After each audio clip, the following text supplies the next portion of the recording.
Blackstone Audio presents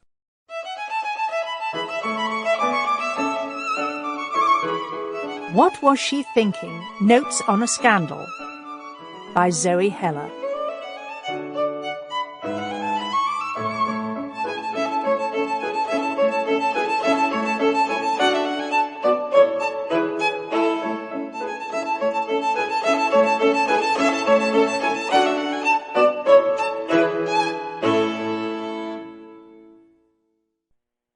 Forward.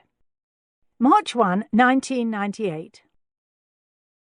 The other night at dinner, Sheba talked about the first time that she and the Connolly boy kissed. I'd heard most of it before, of course, there being few aspects of the Connolly business that Sheba has not described to me several times over. But this time round something new came up.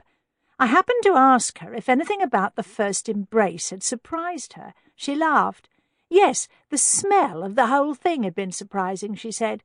She hadn't anticipated his personal odour, and if she had, she would probably have guessed at something teenagey, bubblegum, cola, feet. When the moment arrived, what I actually inhaled was soap, tumble-dried laundry. He smelled of scrupulous self-maintenance. You know the washing machine vapour that envelops you sometimes walking past the basement vents of buildings? Like that. So clean, Barbara. Never any of that spam breath that the other kids have.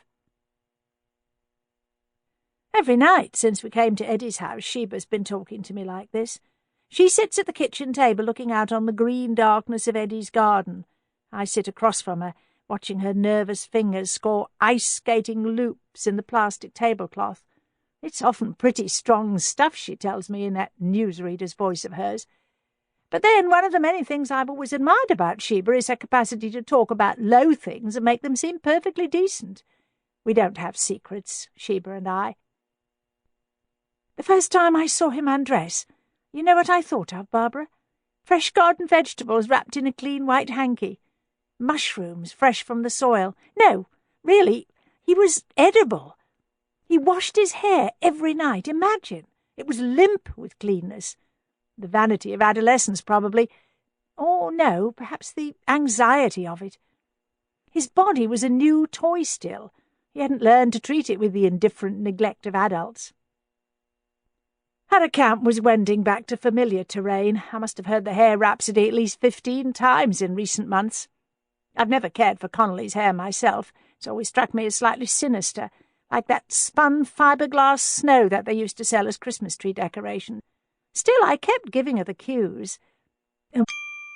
Sample complete. Ready to continue?